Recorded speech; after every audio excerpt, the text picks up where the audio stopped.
Hi US. Today మనం మే 4 2025 సంబంధించి current affair discuss చేయబోతున్నాం.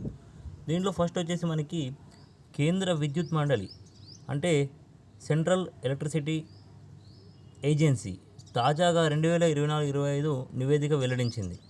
అయితే దీని ప్రకారం విద్యుత్ వినియోగంలో అంటే ఎలక్ట్రిసిటీ కన్జంప్షన్లో దేశంలో మన తెలంగాణ 6th ప్లేస్లో ఉంది.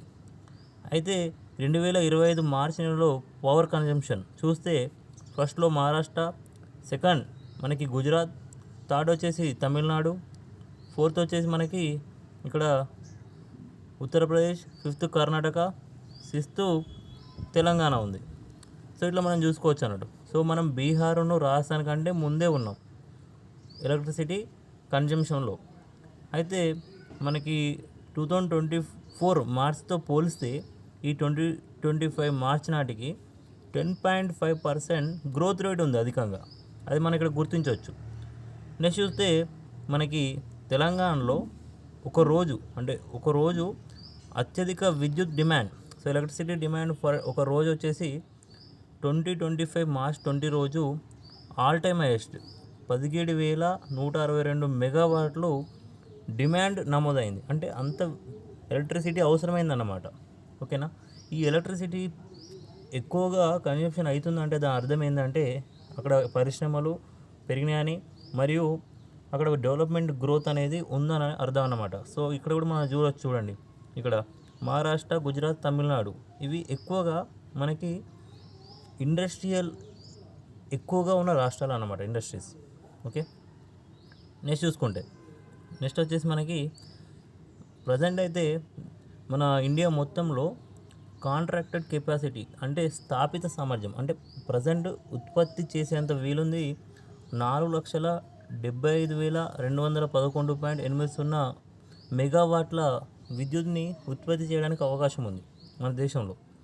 అయితే దీంట్లో ప్రజెంటు మనకి రిన్యూవబుల్ ఎనర్జీ అంటే పునరుత్పాదకత ద్వారా వచ్చే ఈ ఎలక్ట్రిసిటీ 2.20 లక్షల మెగావాట్లు అన్నమాట. అయితే ఈ రెన్యూవబుల్ ఎనర్జీ సామర్థ్యం 2030 నాటికి 5 లక్షల మెగావాట్లకు చేర్చాలని కేంద్రం లక్ష్యంగా పెట్టుకుంది. ఇది ఇంపార్టెంట్. 2030 వరకు 5 లక్ష మెగావాట్కి దీన్ని చేర్చాలని లక్ష్యంగా పెట్టుకున్నారన్నమాట. ఓకే. అయితే ప్రజెంట్ అయితే అరౌండ్ 40-45% మిడిల్లో మనకి టోటల్ కంట్రిబ్యూషన్లో రెన్యూవబుల్ ఎనర్జీ ఉందన్నమాట.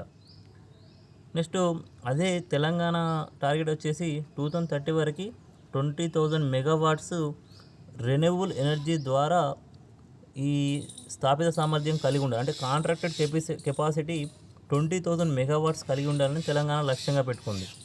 నెక్స్ట్ చూసుకుంటే మనకి భారత్కి 4 days పర్యటనకి అంగోలా దేశ అధ్యక్షుడు జువా మనువెల్ గోంజాల్వేస్ లౌరెన్సా, ఈయనే అంగోలా దేశ అధ్యక్షుడు. ఇది ఆఫ్రికన్ కంట్రీ.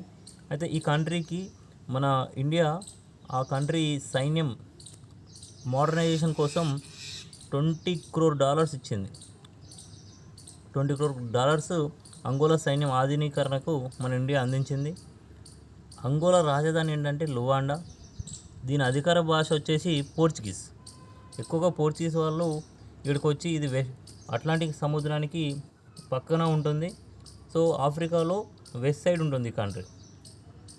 నెక్స్ట్ చూస్తే మనకి ఏంజల్ ట్యాక్స్ని ప్రజెంట్ ఫైనాన్షియల్ ఇయర్ 25-26 నుంచి కేంద్రం తొలగించింది. సో యాక్చువల్గా ఇది 2012లో దీన్ని ఇంట్రడ్యూస్ చేశారు.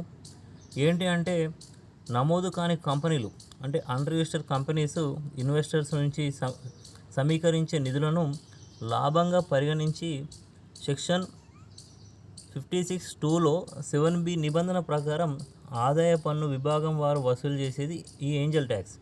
అంటే అన్రిజిస్టర్డ్ కంపెనీస్కి ఏమైనా ఇన్వెస్ట్మెంట్స్ వచ్చాయనుకోండి, ఆ ఇన్వెస్ట్మెంట్స్ని వీళ్ళు ప్రాఫిట్స్ కన్సిడర్ చేస్తారు. రిజిస్టర్ కంపెనీలు కాకుండా అన్రిజిస్టర్ నమోదు కాని కంపెనీలు అన్నమాట. ప్రభుత్వం దగ్గర కంపెనీలు నమోదు కావాలి అంటే రిజిస్టర్ కావాలి. అట్లా రిజిస్టర్ కాని కంపెనీలకు ఎవరైనా ఇన్వెస్టర్స్ అమౌంట్ ఇస్తే ఆ ఇన్వెస్ట్మెంట్ని గవర్నమెంట్ లాభంగా పరిగణించి దాని మీద ట్యాక్స్ వేసేస్తుంది అన్నమాట. అయితే ఒకప్పుడు ఏమయ్యేదంటే స్టార్టప్స్కి బ్యాంకులు రుణాలు ఇచ్చేటివి కాదన్నట్టు. అంకురాలు అంటే స్టార్టప్స్, వీటికి ప్రైవేటు సంస్థలు కానీ ప్రైవేటు వ్యక్తులు కానీ పెట్టుబడి పెట్టేవారు దీంట్లో ఈ స్టార్టప్స్లో. అయితే ఈ స్టార్టప్స్ ఎగ్జాక్ట్ ఎన్ని కోట్లు అయితే ఒక స్టార్టప్, మళ్ళీ దాని విలువ ఏంటి అనేది ఇట్లా లెక్కించాలని సరైన గైడ్లైన్స్ లేకపోయింది అప్పుడు, మార్గదర్శకాలు.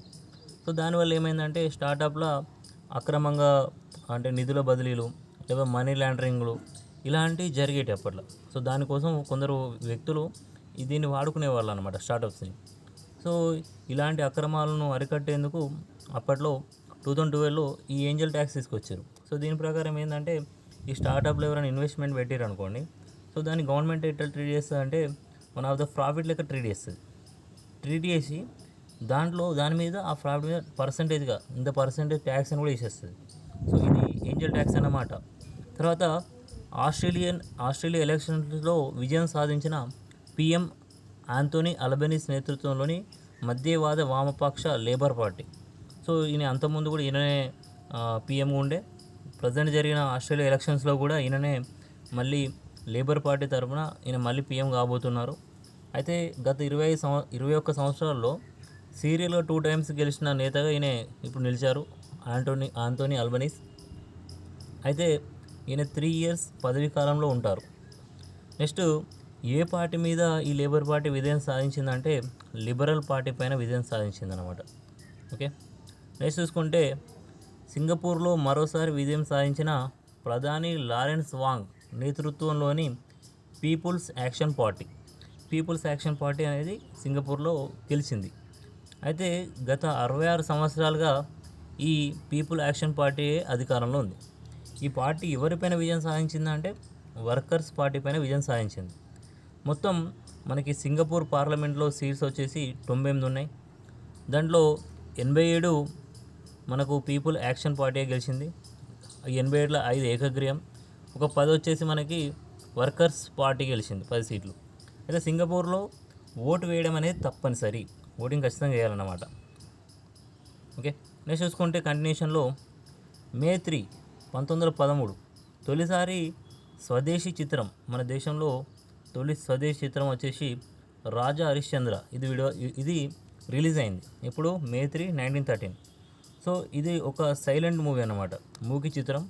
దీని డైరెక్టర్ అండ్ ప్రొడ్యూసర్ వచ్చేసి దాదాసాహెబ్ ఫాల్కే.